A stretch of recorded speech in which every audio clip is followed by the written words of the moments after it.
오늘 본문은 민수기 20장 2절로 12절까지 제가 봉독하겠습니다.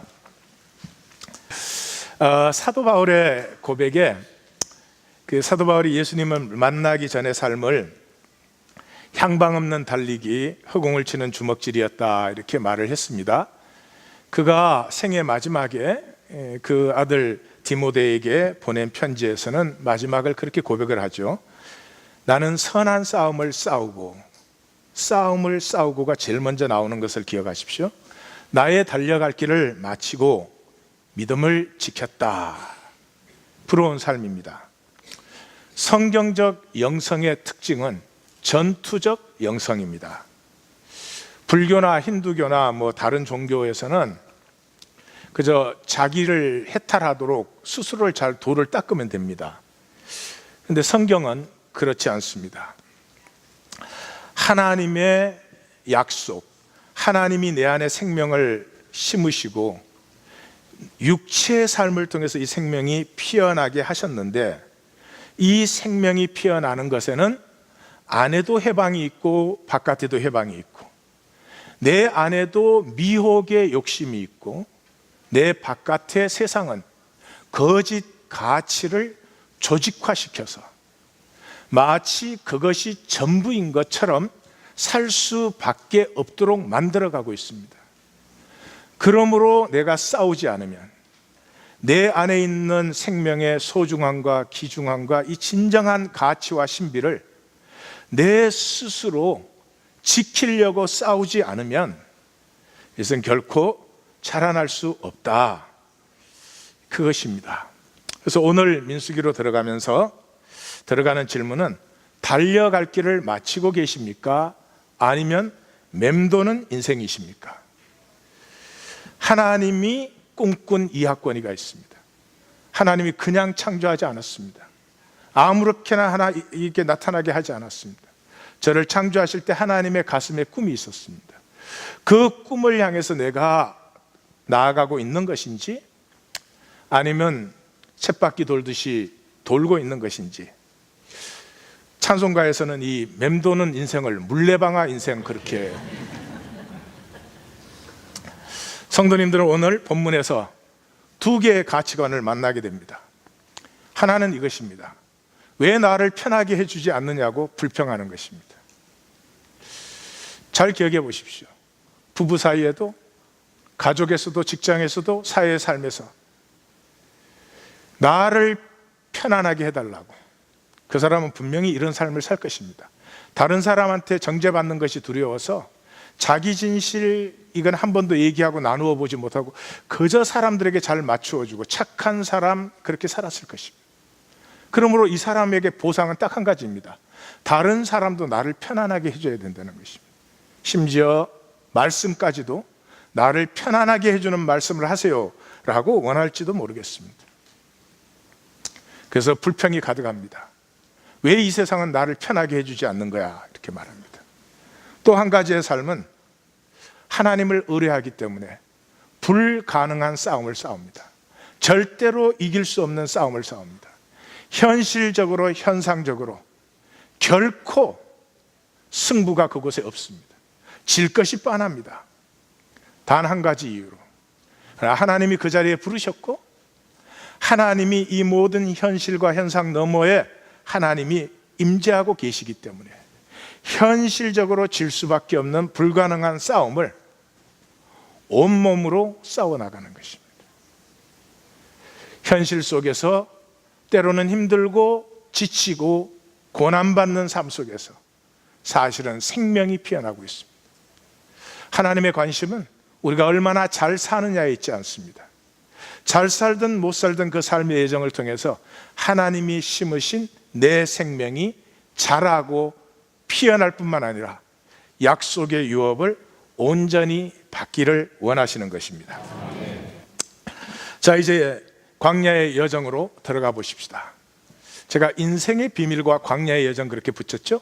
왜냐 그러면 광야를 보시면 이제 마라에서 시작돼서 녹뱀 사건으로 끝나는데 그 전에 시작하자마자 르비딤, 물사건. 르비딤은 다투었다는 뜻이에요. 물 때문에 다투었고 그 다음에 아말렉과 전쟁을 했어요.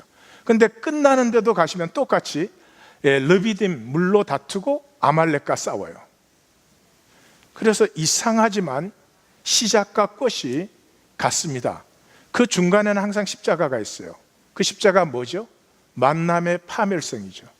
이 광야의 핵심은 어디에 있느냐 그러면, 하나님이 이스라엘 백성 보고 내가 너희와 함께하면 너희 다 죽어. 그러니까 내가 너희와 함께 할 수 없어. 그랬는데 모세와 백성이 우리가 죽어도 좋습니다. 우리가 죽어도 하나님의 임재가 우리 가운데 있는 것을 우리가 원합니다 라고 고백했을 때, 하나님께서 그 백성 가운데 임재하시기로 약속하시고 그 임재를 위하여 만든 것이 성막인데, 그래서 백성들이 예물을 너무 기뻐 내므로 너무 많이 갖고 와서 모세가 그만 갖고 와라 이랬대요. 왜 웃어요? 그게 무슨 말 하는지 아시겠죠? 지금 이 만남의 파멸성, 너와 내가 만나면 둘 중에 하나가 죽어야 되는데 그럼에도 불구하고 하나님의 임재를 원했다. 이 십자가이죠. 보이시죠? 그렇죠? 근데요, 이 광야 여정뿐만 아니라 모든 게 그래요. 성경도 보시면 시작과 끝이 똑같아요. 창조와 새 창조. 그 사이에 뭐예요? 에덴이 있고 어린 양의 혼인잔치가 있어요. 그 다음에 나오는 거 홍수 심판, 백보자 심판. 아브라함을 택했어요. 그 택함이 완성된 백성들, 교회가 돼요. 신약도 보면 초림으로 와서 재림, 역시 똑같은 것으로 돼요. 오셔서 왕으로 경배되셨죠. 동방박사들에게. 또 마지막에는 왕으로 등극하죠. 하나님 나라를 선포함으로 사역을 시작하시고 하나님 나라를 이루심으로 사역을 완성하십니다. 아브라함의 생애를 보십시다. 본토 친척 아비의 집을 떠나라 부르심을 받았어요. 내 사랑하는 독자 아들 이삭을 내게 드려라 부르심을 받았어요.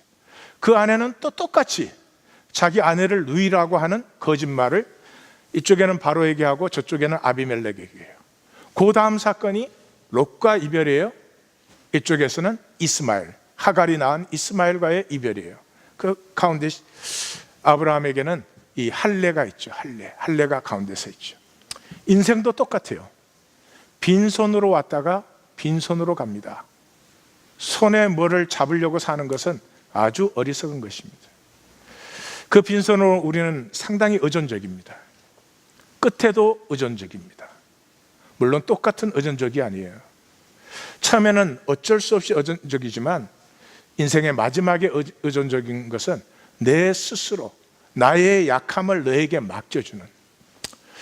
그래서 잘하면 나됨을 출발해서 우리 인생 어딘가에서는 나됨을 이루는 것이, 이것이 합당한 성경적인 우리의 삶이 될 거예요. 그래서 복음이 뭐냐? 인생의 마지막은 원래로의 핵이에요. 그걸 기억하셔야 됩니다. 우리가 출발한 자리로 우리는 반드시 돌아갑니다. 탕자가 집으로 돌아오는 것이죠. 그런데 돌아왔을 때 똑같은 내가 돌아오는 게 아니에요.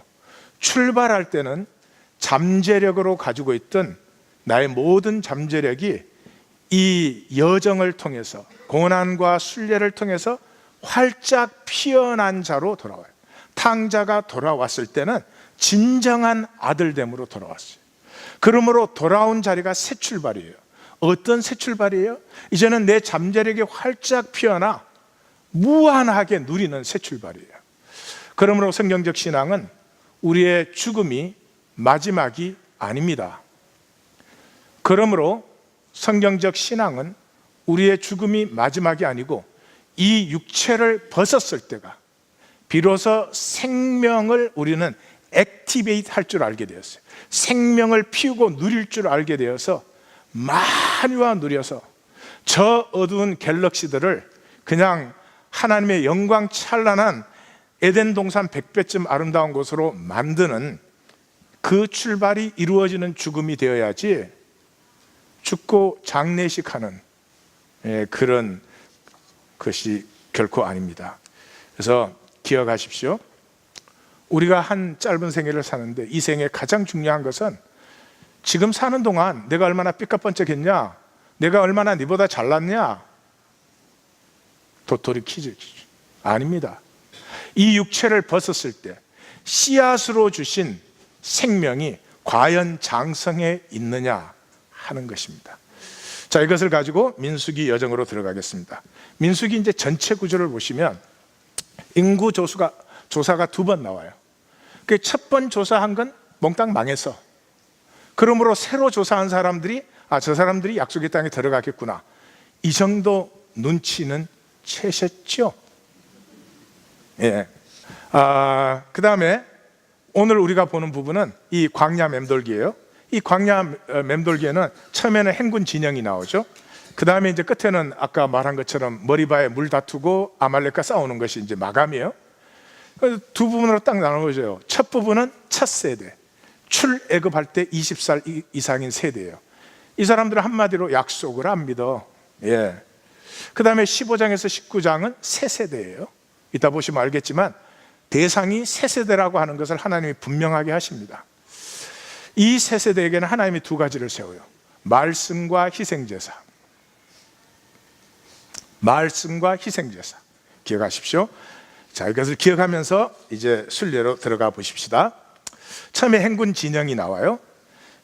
행군 진영이 나오는데 언약궤가 제일 앞에 서요. 그리고 유다 지파의 진영에 길을 세워라 그러죠. 그죠? 민수기 진영 나온 2장에서 유다 지파가 대표 지파예요. 그래서 유다 지파의 길은 사자기예요. 사자기를 세우고 그 밑에 형제인 이사갈과 스불론이 세워요. 그 뒤에 이제 성막 천과 나무를 들고 게르손과 무라리 자손이 따라가는 거고, 두 번째 진은 이제 장자인 르우벤의 진이에요. 르우벤의 기는 사람이에요. 사람 기. 그리고 그게 시몬 갓이 참여하고, 그 다음에 이제 성막 가구들을 들고 고핫 자손이 따르는 거예요. 그 다음에 이제 에브라임 지파가 기가 소예요. 에브라임 기 밑에는 에브라임, 므낫세, 베냐민이 모여있죠. 서편 지파죠. 북쪽의 단지파, 단지파의 기는 독수리입니다. 그래서 지금도 보면요, 그 단지파의 예언에는 뱀이 나오는데 멕시코 국기도 그러고 세상 어디를 가도 이 독수리 문양이 나오면 꼭 뱀을 잡고 있어요. 저는 그 볼 때마다 신기하다고 생각을 했어요. 성도님들은 물론 하나도 신기 안 하시지만 그 단 아슬랍들, 이게 이제 진행 순서예요. 그런데 여기까지 이렇게 오면은 성경을 읽은 분들은 벌써 이제 딱 열리는 게 있죠. 에스겔서와 요한계시록에 하나님 보좌 비전이 나옵니다. 하나님 보좌 비전에 보면은 하나님 보좌 사면에 네 생물이 있어요. 어떤 생물일까요? 무지무지 어렵다, 그죠? 무슨 생물? 사자, 사람 같은, 소 같은, 독수리 같은 생물이 있어요. 그러니까 하나님의 보좌의 비전을 봤을 때 그게 저 하나님 보좌에 가면 이상한 외계인들이 있구나, 그런 게 아니고 하나님의 보좌는 하나님의 백성 가운데 언제나 있다. 그래서 이 10장에 성경은 항상 그래요. 주제가 처음에 딱 나오고요, 끝에 가서 다시 확인을 딱 시켜줘요. 그래서 이 진영의 제일 끝에 말씀이 뭐예요? 괴가 떠날 때에는 모세가 그렇게 기도했대요. 주여, 대적들을 흩으시고 우리를 미워하는 사람들에게서 우리를 지키시옵소서. 이러고 괴가 딱 쓸 때는 주여 여호와께서는 이제 진영으로 돌아오시옵소서. 왜? 사흘 길을 앞서가니까. 그래서 돌아옴으로. 그래서 항상 백성들과 괴가, 언약궤, 언약 말씀이 함께 한다. 이것이 이제 진영의 핵심이다. 두 번째는 이제 11장과 12장이에요. 이게 11장과 12장은 이 첫 세대가 불평 원망만 하고 약속을 절대로 믿지 않는다, 그런 것인데 여기도 마찬가지예요. 1절에서 3절이 시작되자마자 갑자기 난데없이 백성들이 악한 말로 뭐 원망하며 이렇게 나와요. 그래서 1절이 백성들이 악한 말로 원망하며 여호와의 불이 그들을 쳤어요. 2장에서 모세가 중보했더니 불이 꺼졌어요. 그러니까 불이 나면 911이 아니고 모세를 불러라. 3절에 그래서 그곳을 다베렸다고 타베라라고 불렀다. 그건 내가 붙인 거고, 다베라란 말은 탐욕의 불이라는 말이에요. 이게 중심이에요. 이 땅에 우리가 살아가는데 중심은 하나밖에 없어요. 욕심이 중심이든지 하나님이 중심이든지. 재미있는 건 마귀가 우리를 그렇게 속였죠. 중심에 둘 다 둘 수 있다고. 욕심도 둘 수 있고 하나님도 둘 수 있다고. 하나님이 욕심과 함께 하지 못합니다. 좀 이따 보실 거예요. 그렇게 해서 이 11장에 나오는 것은 뭐냐 그러면 그 백성들이 모세를 원망하니까 여호와께서 들으셨다는 거예요. 그 원망과 불평하는 것을 들으셨다는 거예요. 그런데 그 원망과 불평 속에는 두 가지가 있어요. 첫째는 없도다. 아까 제 본문에서 없다를 강조했죠. 없다는 거예요. 나는 뭐 복도 없어. 남편 복도 없고 자녀 복도 없고 뭐 다 복도 없는데 목회자 복도 없어. 웬 설교가 저렇게 긴지. 그런다는 거예요. 그것이 하나님 앞에는 내가 나의 약속을 멸시하는 것이다. 여호와라는 말은 출애굽기에서 보았죠. 약속을 지키는 하나님이라는 뜻이에요. 그런데 여호와를 멸시한다, 약속을 멸시한다, 이제 그런 뜻이에요. 그래서 이 1세대의 총결론이 되는 14장 그 결론 부분에 가면 하나님이 다시 이렇게 정리해 주시잖아요. 너희가 원망하는 이 악한 회중에게서 어느 때까지 참으랴? 이스라엘 자손이 나를 향하여 원망하는 바, 그 원망이 3번 나왔죠. 원망하는 말을 내가 들었다. 그래, 귀에 들린 대로 해주마. 이게 첫 세대의 모든 결론이에요. 여기서 이제 우리를 조금 불편하게 하는 게 나오죠. 왜냐 그러면 모세를 하나님이 편애하는 것 같아요. 우리 성도님이 편애라 그래서 저도 썼어요. 편애는 사실 아닌데 모세 편애하는 것처럼 보여죠. 모세가 또 원망이 장난이 아니에요. 11장에 보니까 막 모세가 왜 날 괴롭게 합니까? 왜 이 백성 나한테 맡겨서 내가 낳았습니까? 내가 뱄습니까? 내가 어떻게 감당합니까? 혼자 못합니다. 차라리 치기라 막 이러면서 아니 그렇게 말했어요. 제 번역이지만 그랬더니 그 다른 백성은 원망하니까 그래? 죽여주지. 근데 모세는 그렇게 원망을 했더니 혼자 하기 힘들어? 그러면서 막 70인 장로를 세워줘요. 이 70인 장로가 없었으면 큰일 날 뻔했죠. 왜냐 그러면 고라 반역 때 이 70인 장로들이 모세와 함께 해주잖아요. 그래서 왜 그런가? 왜 이렇게 모세만 편애하나? 그 이유는 좀 이따 보시겠지만 일단 여기서 중요한 게 하나 있어요. 모세는 원망을 누구한테 했어요? 하나님에게 했어요. 백성들은 누구한테 했어요? 자기들 인간에게, 모세에게 했죠. 그러니까 원망을 안 할 수는 없겠지만 하시면 하나님한테, 나한테 하지 마.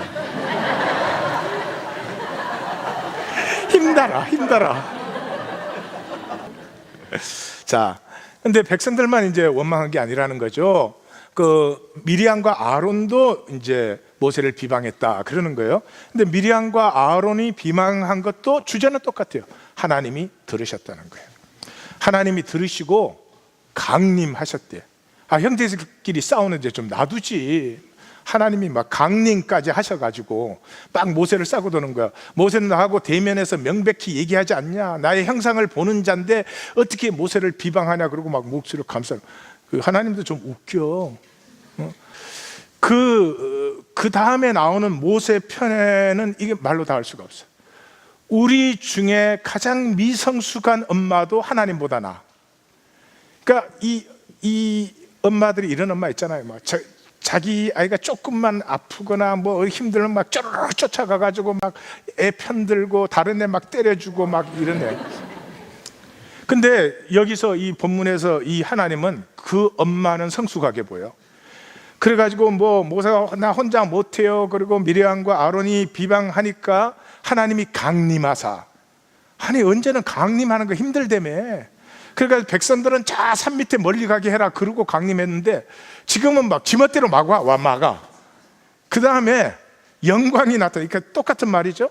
가데스 바네아에서 백성들이 원망하니까 고라가 반역하니까 250인의 지휘관이 반역하니까 무리바에서 물로 다투니까 그때마다 하나님이 영광으로 나타나가지고 왜 모세한테 시비 걸어 맡기려는 거예요.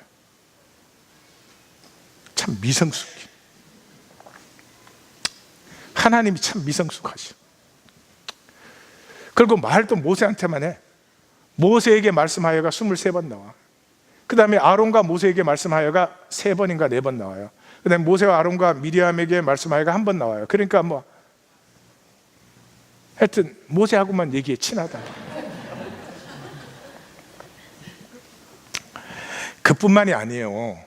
모세를 거스린 것을 여호와를 거스렸다 이렇게 하고, 모세가 내가 이렇게 지도자 노릇한 게 나의 임의로 한 것이 아니다, 그것을 여호와를 멸시한 것이다. 그래서 백성들에게 모세와 자기를 완전히 동일화, 아이덴티파이 시켜요. 그리고 또 이래요. 모세는 온유함이 모든 사람보다 더하더라. 모세가 온유하다 이 말이 성격 얘기하는 거 아니에요. 성격 얘기하는 거 아니에요.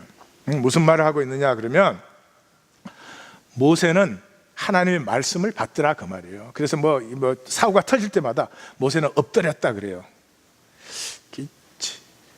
내가 그때 있었어야지 이게 진짜인지 아닌지 알지. 하여튼 일단 모세는 엎드렸어. 엎드렸다는 게 무슨 말이에요? 하나님의 말씀을 받았다는 거죠. 그래서 모세가 온유함이 지면의 모든 사람보다 더 승하다 이런 말은, 모세가 하나님의 말씀을 받아 그 말씀을 백성에게 전하는 선지직을 가졌다, 이제 그런 말이에요. 그래서 그리고 이제 아론도 이렇게 편애하는 것처럼 보이죠. 같이 비방했는데 미리암만 문둥병이 걸리고 아론은 문둥병 안 생겼으니까. 근데 그게 아니고, 아론은 대제사장직을 수행해야 되는데 부정하게 되면 백성 전체가 부정하게 되잖아요. 그래서 아론은 문둥병이 안 생겨요. 그 증거가 어디에 나와요? 250인이 죽어가지고 향로, 불담은 향로를 거두어라 그럴 때 아론이 안 하죠. 큰아들 엘르아살을 시키죠. 3번째 아들이지만 둘이 죽었으니까 엘르아살을 지켜요. 그래서 엘르아살이 부정하게 되죠. 또 정결케 하는 거룩한 물을 만들 때도 대제사장이 만들어야 되는 물인데, 이제 아론이 부정하게 되면 안 되니까 엘르아살을 시켜요. 그래서 대제사장은 한시라도 부정하게 되면 백성 전체가 정결함을 받는 길이 없어지는 거죠. 이게 사실은 그러니까 편애가 아니요. 자, 헬로 13장과 14장으로 이제 들어가요. 그러니까 성경 안 읽고 온 사람 지금 뭐를 하는지 알 수가 있나? 그냥 설교라도 들으세요. 성경은 못 만나시겠지만은. 자, 13장과 14장은 이게 백성들이 정탐하고 이제 그 약속을 저버리는 것인데, 여러분 생각을 해보세요. 약속을 불신한다는 건 아브라함 때부터 지금까지의 모든 역사를 다 부정하는 거 아니에요.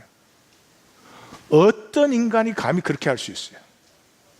하나님이 아브라함을 불러서 그 아브라함과 업앤다운 이삭, 야곱 이래 가지고 애굽에 들여 보내 가지고 뭐 이래 가지고 이까지 지금 했는데, 감히 잠시 있다가 쓰러지는 인간이 하나님의 약속을 안 믿는다. 이 참 대단한 짓인데, 우리가 대단한 짓거리를 하는 사람들 같아요.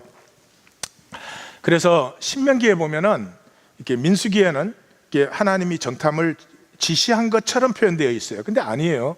신명기에 보면은 이 모세가 도착하니까 이제 약속을 믿고 올라가자 그랬는데, 백성들이 아예 정탐을 해야지, 함부로 올라갔다 다치면 어떻게 하려고, 이렇게 해서 정탐을 갔다는 거예요. 그래서 신광야에서 르홉까지, 르홉은 이스라엘의 제일 북쪽이에요. 그래서 이스라엘의 총 길이가 한 160km 됩니다.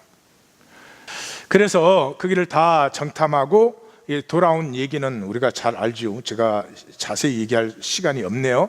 이 사람들이 갔다 와서 젖과 꿀이 흐르는 땅이고, 근데 거주민이 강하고 성읍이 견고하고 안악자손 거인이 거한다.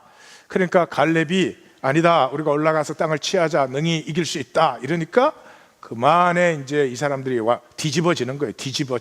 뒤집어져 가지고 우리는 능히 올라가서 백성을 치지 못한다, 그들이 우리보다 강하다, 그 땅은 이 거민을 섬기는 땅이다, 삼키는 땅이다, 그 백성들의 신장이 거대한 거인들이다, 안악자손을 보았다, 우리는 메뚜기 같아.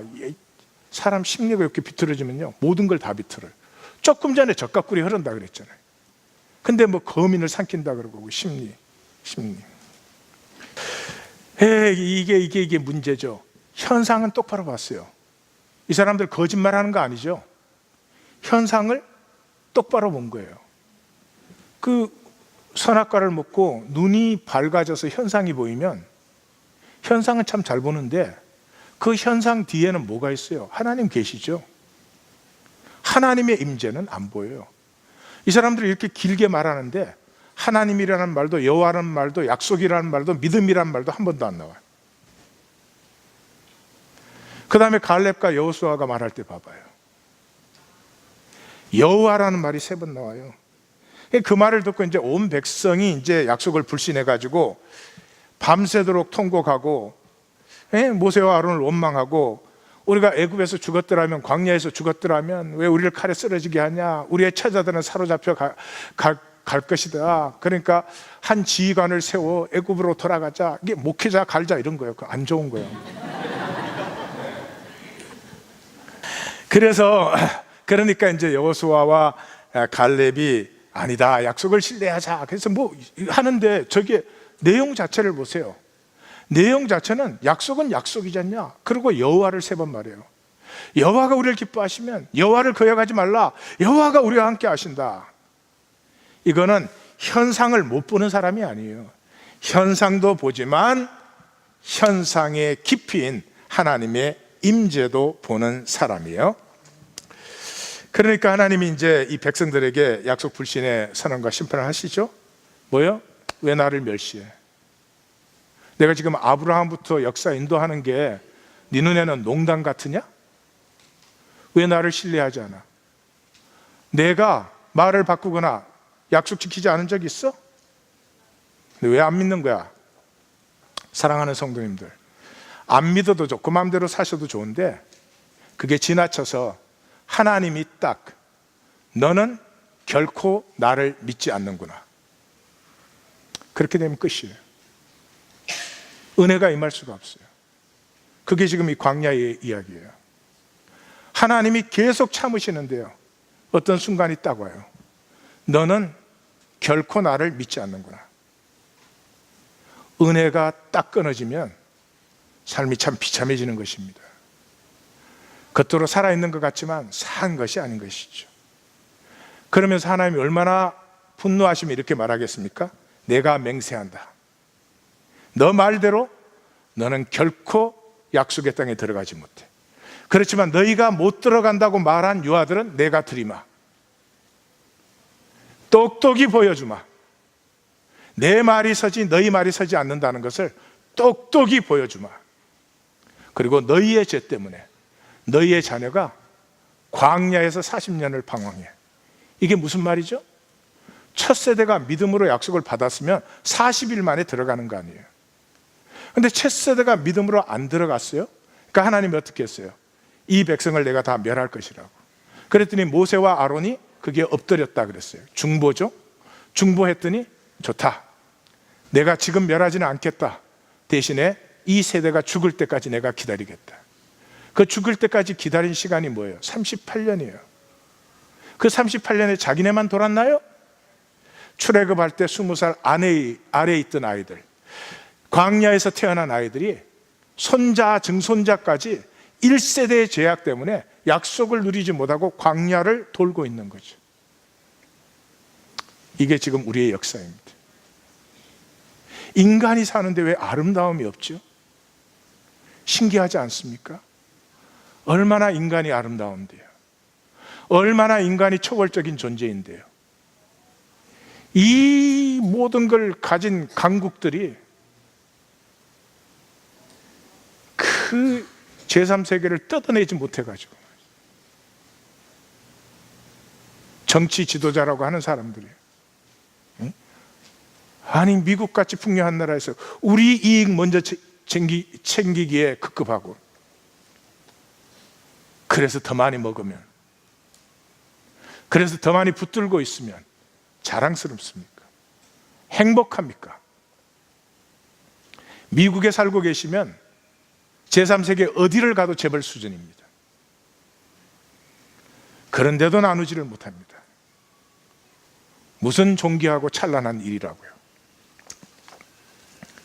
그래서 모세가 이제 우리는 광야로 나가야 된다 그러니까 또 몇몇 사람은 자기네들이 이제 뭐 점령하겠다고 올라갔다가 이제 말짱 망했다, 이게 이제 호르마 얘기예요. 근데 여기서도 성경을 읽는 분이라면 이제 중요한 포인트를 보게 되죠. 이 호르마에서 이제 그 이스라엘이 완전히 패배하잖아요. 나중에 약속의 땅에 들어갔을 때 이 호르마를 분배받는 지파가 시므온 지파입니다. 시므온 지파가 분배를 받았는데 한 번 승리를 해본 아말렉들이 포기를 하지 않고 계속 공격을 하는 바람에 시므온 지파는 그 유업을 누리지 못하고 결국은 흩어져 버립니다. 사라지는 지파가 되는 것이죠. 그러니까 참 우리 마음대로 사는 것이 별로 좋은 일이 아니다 하는 것을 만납니다. 자, 그 다음에 이제 거기가 14장까지였고 15장에서 19장까지가 새 세대를 세우는 거예요. 그 성경을 읽는 분은 금방 알 수가 있어요. 왜요? 시작하자마자 너희는 내가 주어 살게 할 땅에, 그러면 첫 세대 얘기가 아니잖아요. 너희는 내가 인도하는 땅에 들어가서, 첫 세대 얘기가 아니죠. 대번에 이야기의 대상이 달라지는 거야.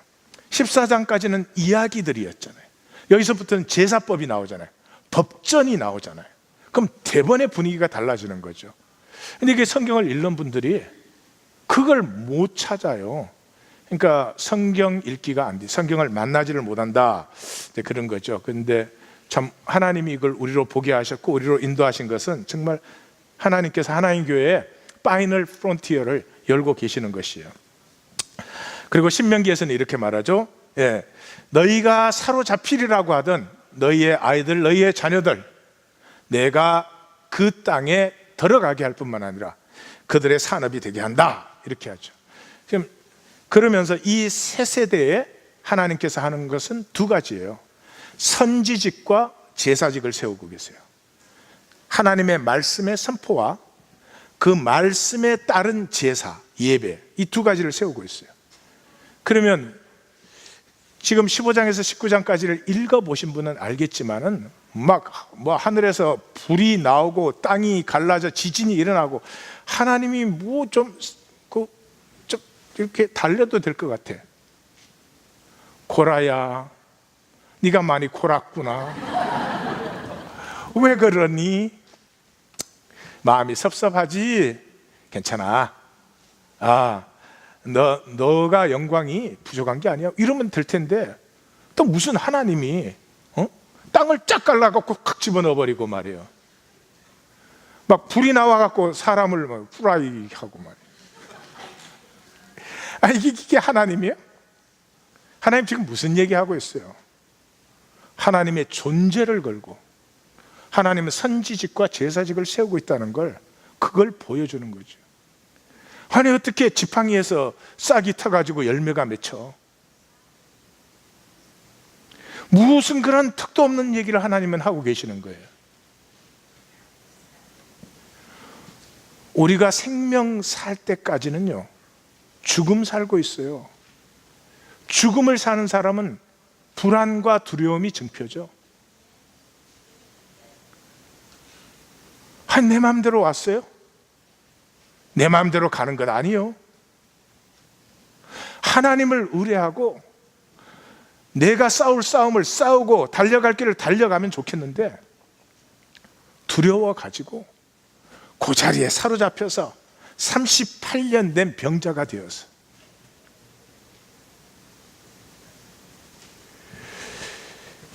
죽음을 넘어서 너가 나를 만나면, 내가 약속한 자리에서 나와 만나면 죽음을 넘어서 생명이 피어난다고 하는 걸 우리에게 알려 주시려고 세상에 지팡이에서 싹을 틔우는 하나님, 심각한 얘기입니다.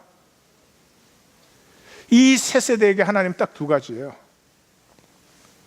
제사직과 선지직을 세우고 계는 거죠. 그러면 생각을 해보십시다. 북왕국 왜 망했습니까? 남왕국 왜 망했습니까? 아니, 그들은 놔두고 바벨론에서 돌아오기까지 한 귀한 자들은 왜 망했습니까? 미사일이 없어서 망했습니까? 환율이 떨어져서 망했습니까? 아닙니다. 말씀과 제사가 망했기 때문에.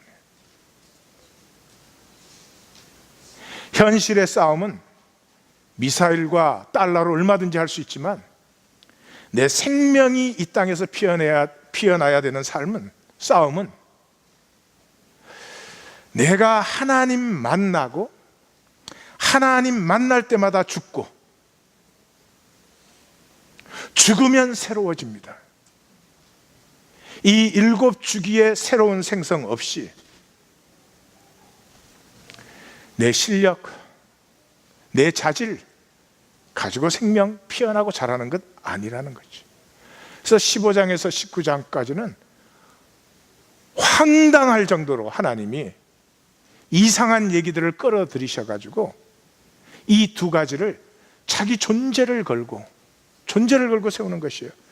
그래서 15장과 19장은 처음에 희생제사, 안식일, 그 다음에 구별되어야 된다, 그 다음에 이제 정결법이잖아요. 이 네 가지의 마감이 전부 뭘로 됩니까? 이것 지키지 않으면 백성 중에 끊어진다, 이것 지키지 않으면 죽는다, 반드시 죽여라, 이렇게 끝나요. 뭐 하나님이 이렇게 잔인하시냐? 그러면 성경을 못 읽은 거죠. 하나님은 자기 존재 전체를 걸고 지금 1세대가 무너뜨려 버린 것을 새 세대 안에 다시 세우고 계시는 것이죠. 기독교 안에 무너진 것을 다시 세우는 하나님 교회가 되기를 원합니다. 고라의 반역과 성소의 직무, 이거 잠깐 보죠, 시간이. 레이가 이제 아들이 게르손, 고핫, 무라리 셋이었어요. 딸도 있었어요. 딸은 늦게 낳은 막내 같아요. 요게벳이라고 있었어요. 그 요게벳이 아므람하고 결혼을 했어요. 그러니까 그 당시는 좀 결혼 제도가 좀 이상한 것 같아요. 그러니까 아므람하고 결혼을 해가지고 아므람과 요게벳이 이제 제일 위에가 미리암, 그 다음에 아론, 이렇게 모세를 낳았어요. 근데 이 레이 중에서 고핫의 자손에게 제가 나왔단 말이죠. 근데 고라는 둘째 이스할의 아들이요. 지금 내가 빠뜨렸네. 고핫에 네 아들이 있는데, 자, 장자인 아므람에게서는 아론과 모세가 나왔잖아요. 지도자잖아요. 근데 민수기 꼭 읽어보시면 레위 지파의 총족장은 막내인 우시엘에게서 나왔어요. 그럼 이스할하고 헤브론 둘째 셋째는 좀 벙찐 거예요. 맨날 짐이나 들고 다니고. 그래가지고 고라가 화 딱지가 났더래요. 그래서 모세하고 아론한테 가가지고, 이봐, 우리 다 하나님 말씀 듣고 사는데 뭐 너네만 잘났어? 왜 너네가 우리한테 왕 노릇해?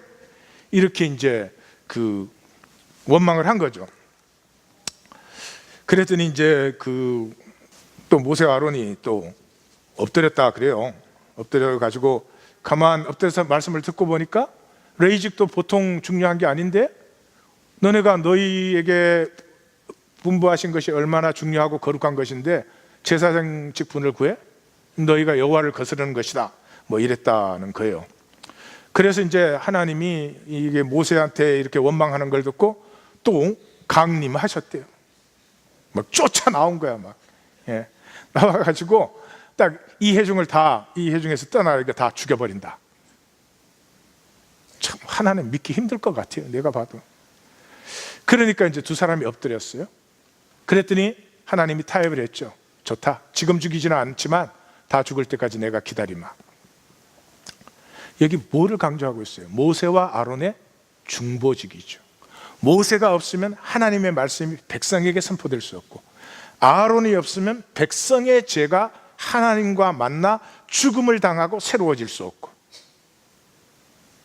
자, 이제 그렇게 해서 이 고라와 이 르우벤 지파도 이제 여기 가담을 했죠. 근데 르우벤도 장자인데 아무것도 못하니까 이 불평 세력이 모인 거지 뭐.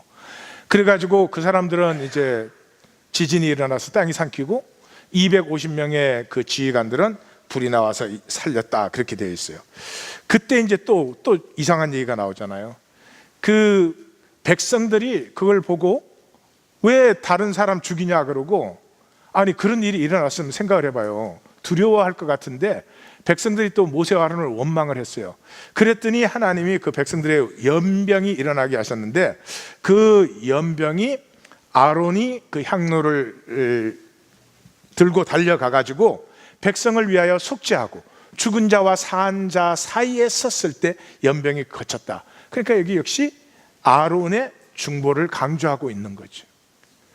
이 이상한 이야기들이 왜 여기에 있는가 하는 것은 하나님이 말씀의 중보직, 죄 사함의 중보직을 세우고 계시는 것이다. 자, 그래서 성소의 직무를 이제 임명하는데, 성소의 직무가 뭐예요? 그게 죄를 담당하는 것이죠. 죄의 싹은 죽음이니까 죽음을 담당하는 거예요. 그래서 이쪽은 이제 그 레위직 제사장직을 이렇게 하나님이 세우시는 거예요. 그래서 제사장 목을 이제 지정해줘요. 그 지정한 제물과 레위인의 11조가 제사장 목이에요. 그 중에서 보면은 뭐 리스트가 많아요. 지성물 중에 불사르지 아니한 것, 소제, 속죄, 속건의 제물들, 거제물로 드린 것, 요제물로 드린 것, 첫 소상, 가장 좋은 것, 첫 세생, 갈비. 그 다음에 살이 제일 많은 오른쪽 넓적자리, 이건 제사장 목인데 소금 언약이다. 다시 말해서 변할 수 없는 언약이다 그랬어요. 지금 하나님 뭐 하고 계시죠? 이스라엘의 능력은, 존재의 가치와 의미는 이게 얼마나 큰 나라가 되느냐에 있는 것이 아니라 하나님과 함께하는 하나님의 임재를 품은 민족이 됨으로 말미암아 모든 세상에 중보가 되게 하시는데, 그것을 위하여 절대가 하나님의 임재인 성막과 성막을 중심으로 백성을 섬기는 이 제사장과 레위직이 필수인데, 북왕국도 남왕국도 귀한 자들도 이것을 다 버렸죠. 그래서 말라기에서 보셨죠? 제일 마지막에 보면 레위인들이 먹을 것이 없어서 성소를 버리고 다 도망을 가버렸다. 레위인의 몫은 이스라엘의 11조, 12지파의 11조죠. 그 중에서 또 11조는 제사장들에게 주니까 서로가 평균적으로 비슷한 것 같아요. 그 다음에 이제 아론의 쌍난 지팡이가 나와요. 이건 벌써 제가 이미 얘기를 했으니까 넘어가도록 하겠습니다. 죽음을 넘어서 피어나는 생명은 죽음을 가지고 하나님 앞에 나와서 하나님을 만남으로 말미암아서 하나님 앞에 죽고 새로워지는 것이 제사다. 죽고 새로워지는 것이 예배다. 저는 성도님들이 예배로 나오실 때마다 하나님 임재 앞에 나와 하나님을 만남으로 말미암아 어제까지 산 내 삶이 죽고 하나님 안에서 또 새롭게 피어나서 오는 일주일을 새롭게 살고, 그래도 또 실패한 그 실패를 갖고 와서 또 죽으시고 또 새롭게 살아나셔서 언제까지 반복할까요? 시간도 없는데 그냥. 자, 그래서 이 17장 아론의 쌍난 지팡이 부분에서 제일 중요한 부분은요, 17장 마지막이에요. 성경은 항상 그래요. 딱 처음에 선언을 해줘요. 태초에 하나님 천지를 창조하신다. 그리고 막 설명을 다 해주잖아요. 하나님의 아들 예수 그리스도의 복음이라 딱 선포하고 쫙 설명해 주시잖아요. 그리고 마감에 가면 다시 한번 확인을 해줘요. 확인해 주잖아요. 뭐를 확인해 줘요? 이스라엘 백성들이 그것을 보고, 야, 우리가 하나님 앞에 나아가면 죽음을 당하는 것이구나. 우리가 하나님 가까이 가면 다 망하는 것이구나. 어찌할꼬 이랬다는 거예요. 그 어찌할꼬의 하나님의 답은 뭐예요? 그래서 내가 제사직을 세워 중보하게 하였다. 그런 거죠. 그래서 이 선지직과 제사직에는 양면성이 있죠. 하나님이 세우셨어요. 그러니까 자기 생각으로 거역 말라. 이 목사님들이 주로 목사한테 반대하지 말라 이걸로 쓰는데, 지금 모두가 제사장인데 뭐. 그거보다 더 중요한 건 뭐예요?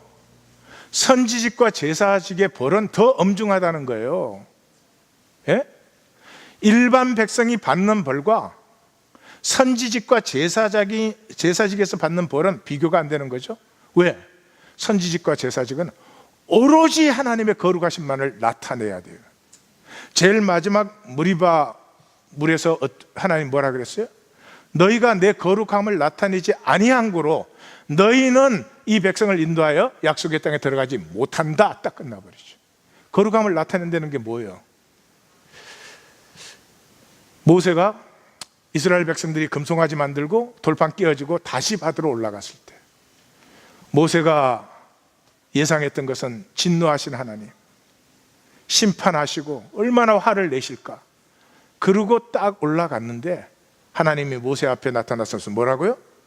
여호와라 여호와라, 자비롭고 은혜롭고 노하기를 더디하고 인자와 진실이 많은 하나님이라. 이게 거룩함을 나타내신 것입니다. 머리바 사건은요, 첫 세대의 마지막 사건이에요. 모두가 광야에서 죽어갔죠.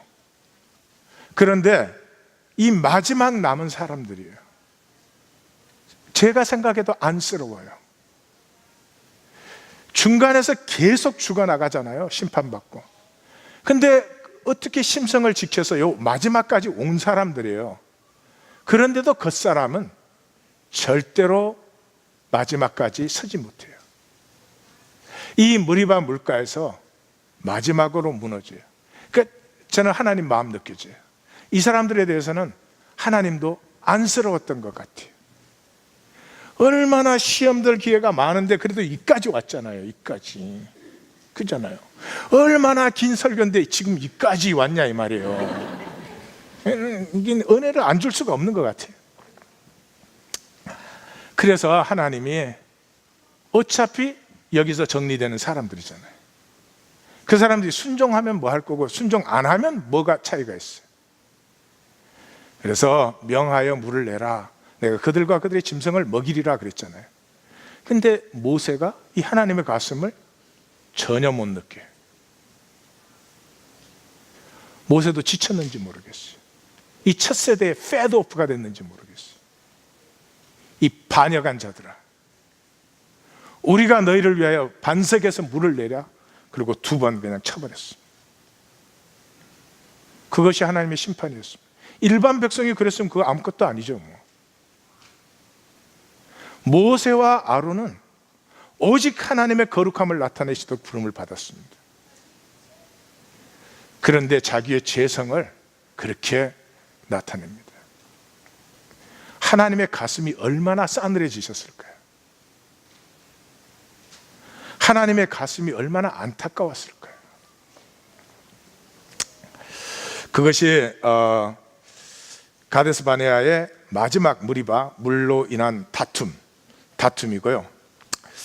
그 다음에 이제 에돔을 둘러가는 게 나오죠. 시간이 없어서 조금 건너뜁니다. 에돔을 둘러가는 것은 하나님이 에돔은 내가 에서의 기업으로 주었다, 한 치의 땅도 너희가 침범하지 말라 그렇게 말했기 때문에 에돔 보고 좀 지나가자고 2번이나 부탁했는데도 에돔이 안 된다 그러니까 싸우지 않고 둘러서 갑니다. 그리고 그들이 패배했던 그 호르마에서 다시 한번 승리를 하게 합니다. 자, 이제 교훈과 적용으로 들어갑니다. 약속이죠. 두말할 것도 없이 약속이죠. 약속은 말씀과 희생제사입니다. 이 2가지를 통해서 구별된 백성이 되는 것입니다. 약속의 백성은 세상으로부터 구별된 백성이 됩니다. 약속을 받았다는 말을 다른 말로 하면, 약속을 받았다는 말은 하나님의 가슴을 받은 거죠. 하나님의 가슴과 하나가 되면, 잘 들어주십시오, 우리의 삶은 아픈 곳으로 흐릅니다. 이것이 하나됨의 증거입니다. 성경의 구원은 하나님과 하나 되는 구원 외에 없다. 다른 어떤 구원을 누가 증거해도 믿지 마십시오. 성경의 구원은 하나님과 하나가 되는 것입니다. 하나님과 한 가슴이 되면 내 삶은 아픈 곳으로 흘러요. 가족들이 있는데 갓난아기가 아파해. 모든 가족의 마음이 그리로 흘러요. 이 세상의 문제는 거꾸로 흘러요. 얼마나 힘든데. 높은 곳으로 흘러요. 잘난 곳으로 흘러요. 영광스럽지도 않아. 행복하지도 않아. 그거 해서 떳떳하지도 않아. 근데 어쩌자고 그렇게 거슬르는 건지 모르겠어요. 삶이라고 하는 것은요, 아픈 곳으로 흐를 때 행복해요. 자식 기르는 기쁨이 그거 아니에요. 자식이 아직 연약하고 어릴 때 그를 돌볼 때, 그리로 가슴이 흐를 때 행복한 거 아닙니까? 사랑하는 성도님들, 성경에서 구원은 인간으로는 불가능하다고 분명히 말했습니다. 불가능합니다. 인간은 근본적으로 육체의 존재고 이기적이기 때문에 절대로 아픈 곳으로 흐르지 않습니다. 요즘 세상이 험해져 가지고요, 아픈 사람 보면 내 거 지킬 생각부터 먼저 해요. 예? 어려운 사람 보면 저 나한테 부담 안 됐으면 그 생각이 먼저 난다고요. 인간에게서는 하나됨이 나올 수 없습니다. 그거 가르쳐 주시려고 결혼시키신 거잖아요. 무슨 말인지 모르시는구나. 구원은 오직 하나님으로만 가능해요. 그런데 하나님이 구원을 이렇게 하시나요? 이하권이 뚝 이러면 구원되나요? 아니에요. 하나님 자신의 모든 것과 하나님의 사랑의 모든 것을 쏟아부어서 이하권이 하나를 구원시키고 자라게 하려고 하나님이 몸부림을 치고 있어요. 그런데 지금 우리 시대는 이런 시대예요. 교회 불러다가 성경 공부시켜가지고 정답 말하면 구원받았다, 구원받았다 이래줘요. 그건 역사 전체에 늘 그래왔어요. 이 종교인들은 구원을 팔아먹고 살아요. 깨어 있으셔야 됩니다. 어느 시대든지 상관없어요. 깨어 있으셔야 됩니다. 내가 하나님과 한가슴 된 자, 구원받은 자라면 내 삶은 반드시 아픈 곳으로 흐르고 있습니다. 좁쌀만한 내 거 지키느라고. 뭘 선교하자 이럽니까? 뭐를 전도하자 이럽니까? 아니, 하나님의 자녀에게 뭐를 봉사하고 섬기자 이럽니까? 공동체에 모여서 공동체에서 부족한데 아픈 데가 있으면 내 마음이 그리로 흐르는 거고, 세상에 나가서도 미국에 사는 사람들은 잘 살고 못 살고 그런 소리 하지 마십시오. 제3세계 재벌 수준이 넘습니다. 근데 뭐를 더 지켜야 되죠? 이건 우리의 중심이 잘못된 것이죠. 돈이 모자라는 게 아닙니다. 왜 이 첫 세대는 약속을 못 받고 멸망을 했나요? 성경은 놀라운 말씀을 하고 있습니다. 저들은 악을 즐겼다고 하고 있습니다. 악을 즐겼다고 하고 있습니다. 사도 바울이 그들은 광야에서 멸망받았다. 그래서 그것이 본보기가 되려고 우리에게 이것을 써줬다. 그런데 그들이 뭐를 했느냐? 그들이 악을 즐겨 한 것 같이 악을 즐겨 하는 자가 되지 않게 하려고 이거를 우리에게 써줬다는 것이죠. 왜 민수기를 우리로 읽게 하셨느냐? 하나님이 우리로 악을 즐기지 않게 하시려고. 악이 뭡니까? 단절이 악입니다.